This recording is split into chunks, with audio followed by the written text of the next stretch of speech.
Okay, so get ready for a deep dive into a mystery that's honestly a bit unsettling. Yeah. The smiley face killer theory. Hmm. Makes you wonder, right? Yeah. If there's like a darker side to all those missing person cases we always hear about. Right.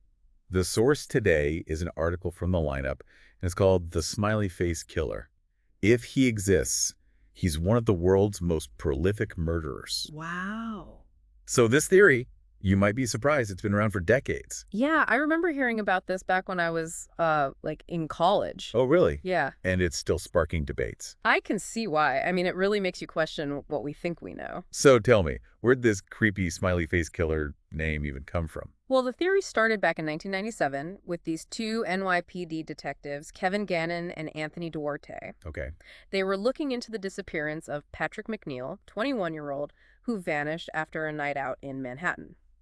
So this all started in New York City. You got it. I always thought this was more of a Midwest thing. It did spread to the Midwest, but it did start in New York. Okay. So McNeil, his body was found like 2 months after he disappeared, Oh, wow. miles away in New York Harbor. They officially said it was an accidental drowning. Okay. But detectives Gannon and Duarte, they weren't convinced. What made them think it was something more? More than just a tragic accident? Well, while they were looking at other cases of, young men found drowned, they started to see these similarities that were unsettling. Hmm. And one thing that kept popping up was smiley face graffiti near the scenes. Oh, wow. Okay, so like back in the late 90s, before smiley faces were like everywhere. Exactly. Okay, I can see how that would like raise a red flag. Yeah. So were there other similarities besides just the smiley faces? Yeah, a lot of the victims had this almost like a profile, white college-aged men, Hmm? athletic, good-looking, academically successful. Really? Yeah. And so the detective started to think that, maybe somebody was like targeting this kind of guy. Right. Targeting them. Like why? Well, one theory was jealousy. Jealousy leading to murder. That sounds a little, I don't know, simple for something so complex. Yeah, well, that was just one early theory. As they went deeper, they actually thought maybe it wasn't just one killer, Oh, wow. maybe a whole group of them. Like a gang of smiley face killers. Yeah. Wow, that's scary. Why did they jump to that? Some of the deaths happened on the same night, but in different states. Oh, wow. And that kind of spread it's hard to do with just one person. They were so dedicated to this theory that, they were even using their own money to keep investigating when no one else would support it. Wow, that's serious commitment. It is. But if they were so sure, why didn't anyone else take them seriously? Well, that's where the controversy comes in. Okay. See, the FBI and most police departments, they say there is no smiley face killer. Really? They say these are mostly just, accidental drownings. So they just wrote it all off as a series of tragic accidents, just like that. Well, not exactly. Right. There were investigations. Right. But the Center for Homicide Research, they actually publish a whole report Okay. called Drowning the Smiley Face Theory. Hmm. And it just debunked the whole thing. So what were their main arguments against it? Their report had like 18 different reasons, but two of the big ones were first, smiley faces. Yeah. They're common graffiti, especially among, young people. So finding them near these scenes, it might just be coincidence. Hmm. And second, murder by drowning. Super rare. Like statistically, it's just not likely that so many young men would be murdered that way. Okay, yeah, that does make sense. But I don't know, there's still something about this whole thing, I get it. It's intriguing. You're not alone. Even though officials deny it, the smiley face killer theory still gets a lot of attention and debate. It does. In fact, back in 2008, a congressman from Wisconsin actually asked the FBI to investigate the theory. Really, a congressman. Yeah, it's a case full of twists and turns. Wow. Then, in 2016, there was this death of a guy named Matthew Genovese in Hoboken, New Jersey, Okay. and it reignited public concern. Hmm. See, his death, it had all the classic signs of a smiley face killer case, even though there were no signs of foul play. So even though the detectives had kind of dropped the theory by 2012, this new case brought it all back. Exactly. And this Genovese case, it shows how personal this mystery is. The families of these victims, a lot of them, they're online and they're still searching for answers. They want to believe that their loved one's death wasn't just an accident. I get it. If it were my child, I'd want answers too. Yeah, That kind of uncertainty, that grief. it's tough. It's a lot. So why do you think this theory still has such a hold on people, even after all these years and official denials? It's a few things, I think. Part of it is that we as humans, we want to find meaning in tragedy. Hmm. We want to believe there's a reason, even if it's a bad one, for why these seemingly random deaths happened. It's like we're wired to, connect the dots to look for patterns, especially when it's something as scary as a serial killer. Exactly. And you can't forget about the media and pop culture. Right. They've definitely played a role in keeping this mystery alive. Yeah. Books, documentaries. You name it, It's everywhere. It's almost like the more we talk about it. the more real it seems. Yeah. Even if the evidence isn't really there. That's an important point. Hmm. We really need to be careful about the information we're taking in and how it's shaping what we think about this case. You're right. It's easy to get swept up in all the, sensationalism. Uh-huh. But we got to be critical thinkers. We do. Okay, so we need to look at the evidence, and we need to look at it carefully. So let's start with, what were the key pieces of evidence that made those detectives come up with this theory in the first place? Well, they were looking at very specific details in the graffiti. Right. Not just any smiley face. They were looking at the style, the size, even where it was compared to the water. Wow. They even brought in a forensic graphologist. A what? A forensic graphologist. It's an expert in handwriting analysis. Oh, okay. Interesting. So they were hoping to find, patterns in how those smiley faces were drawn. Exactly. Like a fingerprint, but for handwriting. Wow. Okay, so did they find anything? Did it support the theory? Unfortunately, the results of what the graphologist found haven't been made public. Really? Yeah, and that lack of transparency is actually one of the things that frustrates people who are looking for more evidence. I bet. It's frustrating for me. So we have these specific smiley faces, we have this victim profile, and then we have the detective's gut feeling. But was there anything else, anything more solid that connected these deaths? Well, that's one of the biggest points of contention. Okay. Critics of the theory, especially that Center for Homicide Research, they say that the detectives never showed any direct evidence that connected these deaths, like to one person or a group. So it was all circumstantial. Pretty much. No DNA, no witnesses, no confessions. Wow. The detectives relied on the pattern of the victims, the smiley faces being nearby, and their own intuition. But without hard proof, like forensic evidence or eyewitnesses, the theory is still just speculation. Okay, yeah, I can see how that would be a big problem for building a strong case. It is. But there are some criminologists who support the smiley face killer theory, right? There are. So what are their arguments? They look at the number of similar deaths in such a short time. Okay. They say it's statistically unlikely that all these young men fitting this very specific profile would drown accidentally. The odds, they argue, are just too crazy for it to be random chance. So they're basically saying it's just too much of a coincidence to ignore. Exactly. And they also point out that a lot of these deaths happened near bars and social gatherings. Right. Places where these young men might have been vulnerable, maybe drunk, separated from their friends. And that feeds into the idea that they were targeted when they were, not at their best. Okay, that does add another layer of, suspicion to it all. It does. But even if we say, okay, maybe these deaths weren't just accidents, the question of why still hangs there. It does. Why target these particular guys? That's the million-dollar question. And it's one that even Gannon and Duarte haven't been able to answer definitively. Their early thought about jealousy, it's understandable, but it doesn't really explain the level of, organization it would take to pull off so many killings.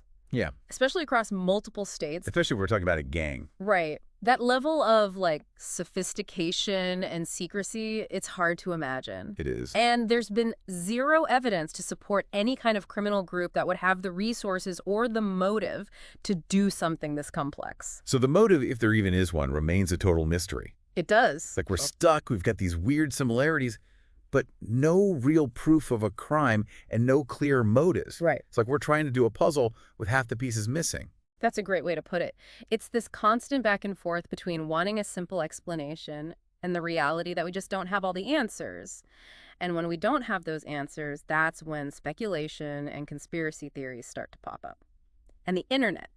Oh, yeah? The internet is like a breeding ground for all that. Right. And it's created all sorts of ideas about the smiley face killer, some of them pretty out there. Like what? Give me an example. Well, there are theories about satanic cults, government experiments gone wrong, even copycat killers inspired by the original theory. Oh, no. It's hard to sort out what's real and what's not with all this misinformation and conjecture flying around. Yeah, it's like everyone has their own theory, and the internet gives them all a platform to shout it from, so it's hard to know what to believe.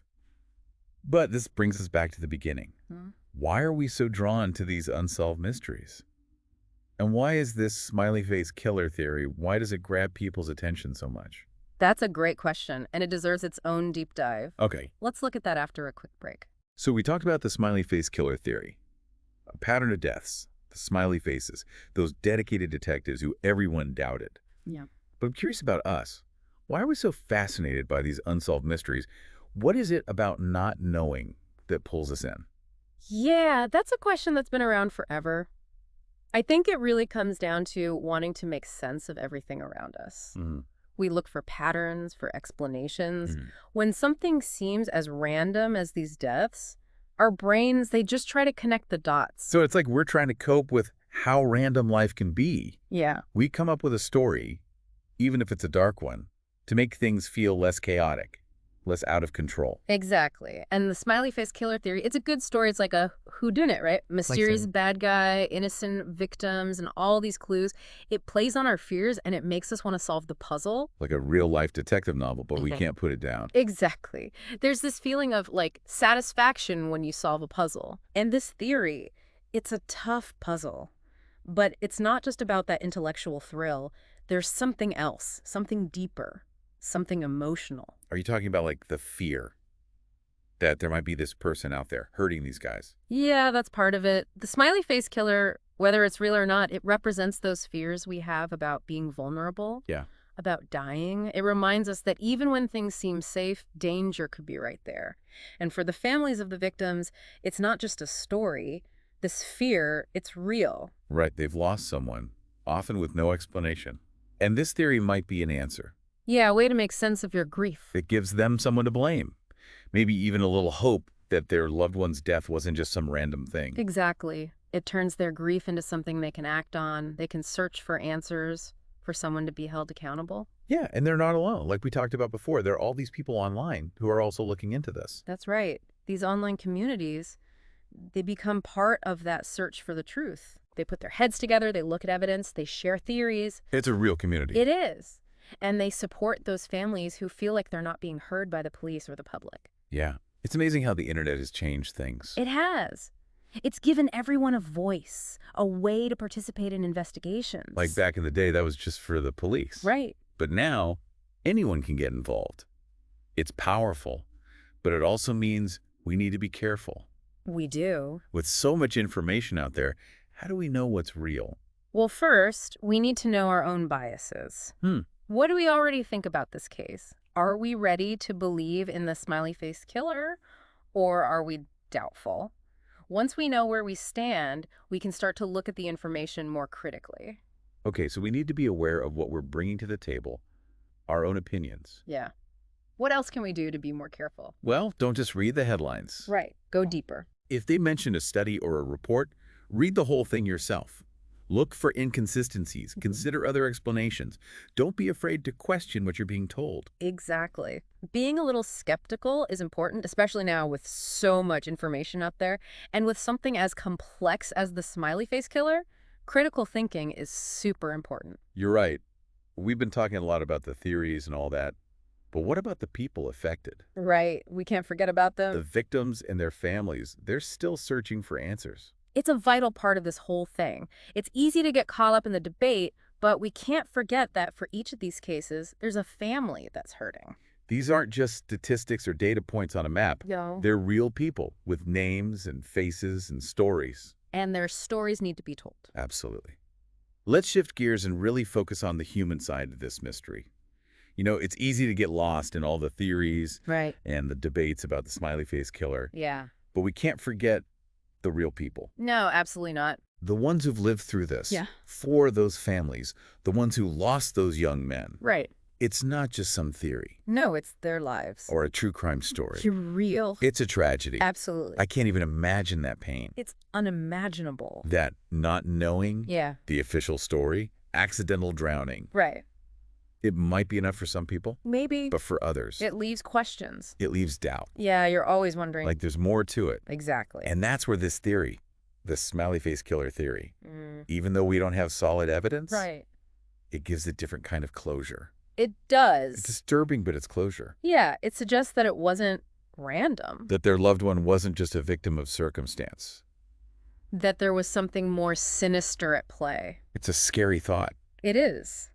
But for some, it might be easier than the alternative. Than thinking it was just a meaningless accident. Yeah, it gives them a reason for their grief. A reason to fight. Like a target, a villain, Someone to blame. a sliver of hope that maybe, just maybe, He wasn't random. it wasn't pointless. They want justice. And they're not the only ones, right? No, not at all. We talked about the online communities. Right, the internet sleuths. They're a part of this too. Absolutely. All those people working together, looking for the truth. Yeah, it's amazing. Pooling resources, looking at the evidence, sharing theories. A real community effort. They become like an extension of the families. Yeah, in a way. Supporting each other. Providing a space for those who feel ignored. By the police, by the public. It shows how powerful the internet can be. It does. In the right hands, it can be a tool for good. Like a way for ordinary people to get involved. To help solve these cases. Like citizen detectives. Exactly. But it's not just about curiosity, right? No. Some of these people, they feel a real connection to the families. They want to help bring closure. They want to make a difference. It's inspiring, you know. It is. Even when faced with tragedy, people still want to help. It reminds us that we're not alone. We're all connected. And that even in the darkest times, There's still hope. there's still compassion. Yeah. Well, we've explored a lot today We have. about the smiley face killer theory. The evidence, the arguments, The media, the online world. the human impact. But now it's your turn. What do you think? What do you make of all this? Could there be more to this story? Is there something we're missing? Or is it just our need for an answer that's making us see connections where there are none? Let us know your thoughts, and thanks for joining us for this deep dive.